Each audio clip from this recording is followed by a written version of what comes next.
Hey everybody, welcome back to the channel. If you haven't been here before, my name is Heiko, I go by the artist name Noga Sayan, and on this channel I talk about creating electronic live music, both Dawless and hybrid. I've been looking for an effective but affordable hardware-based end-of-chain mastering solution since I completely switched to a Dawless setup like a few years ago, and what can I say, I finally found it! It's been out since 2023 already, but I think it's a little bit underrepresented here on YouTube, and I think that's mainly because of other competitors on the market.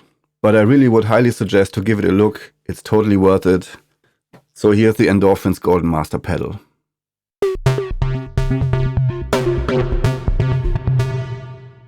So the Golden Master Pedal from Endorphins is a multi-band mastering processor, and you can use it to bring your Dawless live set without the use of any laptop or any other outboard gear to a CD level audio quality like output. So you can compete with, like, say, a DJ set in terms of output level and studio quality and punchiness just with the use of this pedal. But before I show you the building blocks and the functions of this pedal, I want you to hear what it can make. So you can go easily from this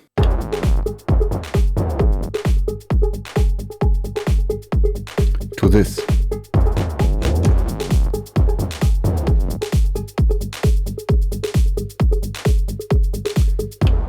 So you can immediately hear what it does. It creates a lot of punchiness and enhances the audio signal like you would suggest from a mastering device. So this pedal is really a game changer when you play live because it really enhances the overall sound of your set. And additionally, it doesn't need a lot of space. It's just this tiny box here. So the Golden Master Pedal is a great alternative to any other more expensive devices. But let's see what it can do and how it functions. Okay, let me first explain the signal chain here. Audio is going from the Digitact into the Octatrack and from the Sigtact into the Octatrack also. Octatrack is the MIDI master, so if I hit play here, then everything runs. And all the audio signals together are coming from the Octatrack into the Golden Master Pedal and from the Golden Master Pedal to the PA, or in this case in my audio interface. Okay, now let me show you the building blocks of this pedal. You have three building blocks. First, you have an EQ, which are these three knobs, and you can turn them on or off. And if you hit the mode button,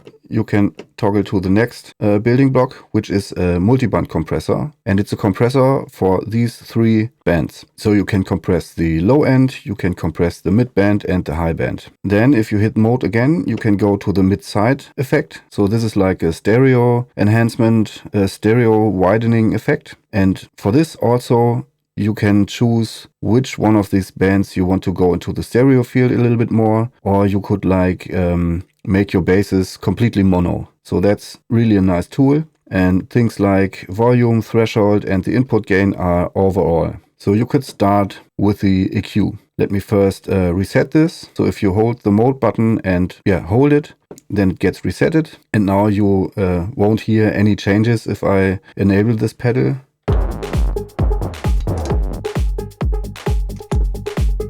So everything is on 0 now. So let's start with the EQ. So in order to enable the three bands of the equalizer, you have to hit this button and hold it.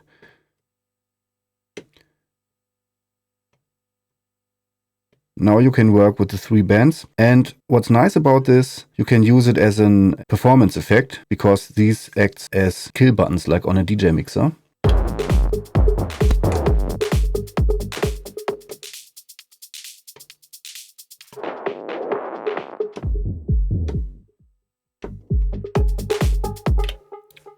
So that's a quite nice addition. So let's first try to figure out our sound with using just the equalizer. Give it a little bit more bass, like this maybe.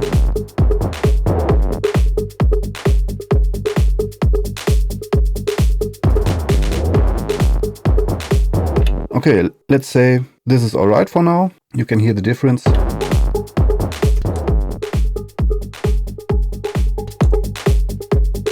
Already sounds much more crisp. So now let's go to the compressor and play a little bit with the compression until we reached a state which works for the sound.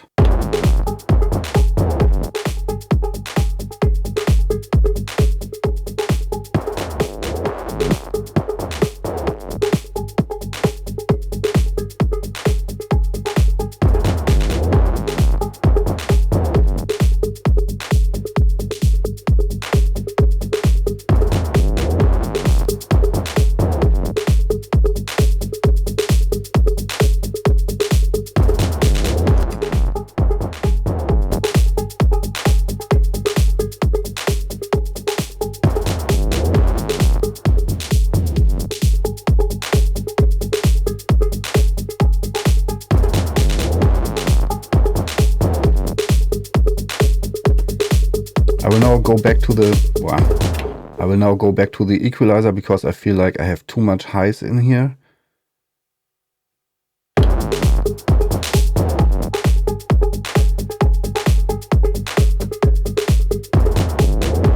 Now I will adjust the high band for the multiband compressor to make it a little bit more punchy or crisp.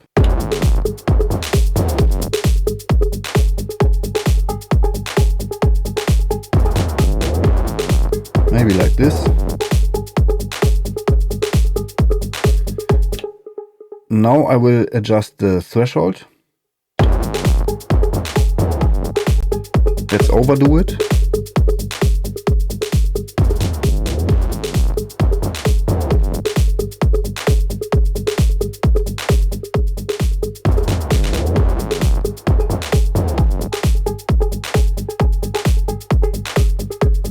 And we could play with the input gain also.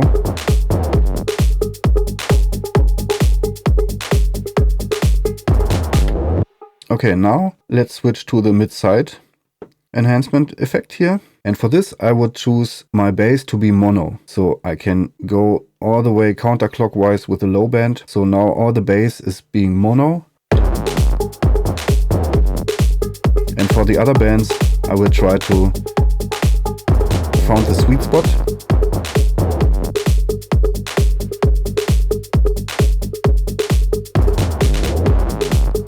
Like this maybe. And the highs a little bit more maybe.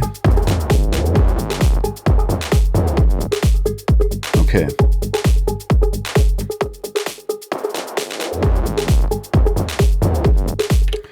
And I think now we have a pretty nice starting point. So this is the original.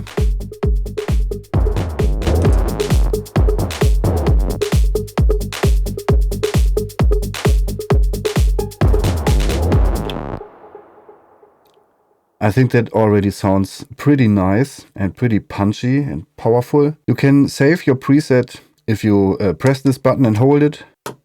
Now the preset is saved and you have 3 slots for saving presets. So you can say you save one preset for indoor, one preset for outdoor like festival or open air shows, and one other preset for like maybe in the studio or something, or like a clean state or something. Another thing which is good to know is that this VU button, you can toggle between the LEDs displaying the input signal or the processed output signal. I have it set that it displays the processed output signal, but this button also works as a shift button. So if you hold this, you can access these functions with an asterisk on. The pedal also has a sidechain input. So in case of this setup, if I would add something like a Korg Volca kick or something, which just constantly gives me a kick signal on every beat, I could then feed it into the pedal, and then I can make all other things being ducked when the kick is happening. I think you already know how sidechain compression works, but you have a sidechain input here on the pedal, so that would be no problem. Yeah, other than that, you have to take your time and find the sweet spots. I would suggest go to the mid-side effect here and make your bass mono, because that is what you normally would do in a mastering session to make your bass mono. I think you don't want to have any stereo widening effect on your basses, on your low band in general. So it's really nice that you can do this here. Yeah, other than that, you have to play with the EQ settings and with the multiband compressor settings. Yeah, I think there's really nothing much more to say about this pedal, because it just works. You plug your things in, you toggle these knobs, found your sweet spot. In a perfect world, you have a sound check before you play, like 5 to 10 minutes or something, so you can let a pattern play where all the elements in the song are already there, and you have a steady output signal, and then you can turn these knobs and try out different settings and walk around in the club or in the venue to find really the sweet spot of all these settings, so that you can get the most out of this pedal. But what I want to say is this pedal is new, like I think 350 or something. I have it seen on the Endorphins website for 295 euros or something. So it's really not that expensive. If you compare it with other brands and other devices like this on the market, they are like 200 euros or even 2,500 euros more expensive than this. It depends on what you're going for, but all these outboard gear and pedals and I think are working fine. But for this pedal, being a mastering solution, not just a compressor with a simple filter knob or something. It is in fact a mastering tool which fits in your pocket easily. It doesn't take that much time to dial in your sweet spot, and you have an EQ, you have a multiband compressor, you have mid to side stereo enhancement so that you can make your bass mono. And I feel like for the price and for the space it needs on your desk, it's just incomparable, and it's a really great choice, an affordable choice. So yeah, I think there's really nothing much more to say about that. I just want to show you that. I will use that in my coming live shows, and yeah.